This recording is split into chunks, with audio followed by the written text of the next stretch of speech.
बाहेर आवाज कसला येतोय का?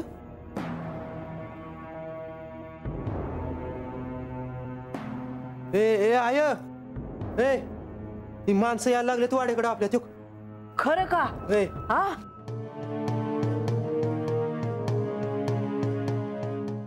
अरे कशाला येतात र? हा काय झालं असेल र? मला काय कळना झालंय मोर काय होणार आहे ती. काय होणार नाही, आल्यावर बघू काय म्हणतात ते. ए बानू, ए बानू, बानू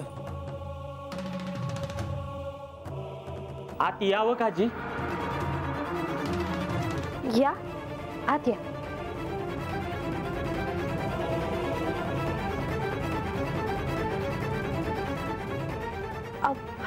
अहो ही काय करतायसा?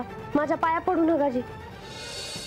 राहू द्या जी, तुम्ही आमच्या देवाची बायको आहे जी, आम्हासनी पाया पडू द्या जी. नाही अहो हातनगडाच्या पाया पडलं म्हणजे झालं. हे तुमचा मोठेपणा आहे जी. बरं तुम्ही आज हाता आला हायसा समजे रंग्या. अरे त्यांच्यासाठी घोंगडा हात तर. गंगे पाणी घेवाय समन्यांसाठी. नग नग आमासनी काय बी नग. बरं कसं काय येणे केलं तुम्ही? ते देवगडावर नाही ते असं समजलं म्हणून आलो जी.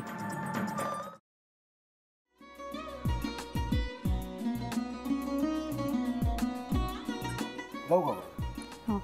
असाच लावू ना.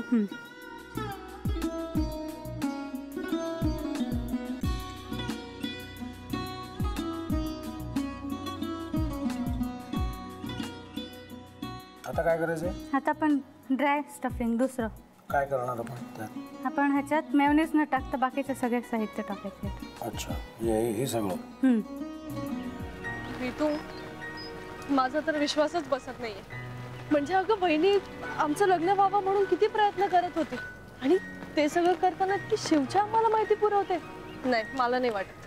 गौरी खूप चांगली असतो म्हणून तुला सगळं जगत चांगलं दिसतं, पण शिव उगाच बोलला असेल का? त्याच्यावर विश्वास नाहीये का तुझा? शिववर पूर्ण विश्वास आहे मी तुम्हाला, पण तो आता हे जे काही करतोय ना, म्हणजे निशा बहिणी समोर त्या राधिका सोबत फिरण्याचं नाटक वगैरे, ते त्याचा काही उपयोग होणार नाहीये. अगं असं कसं म्हणतो?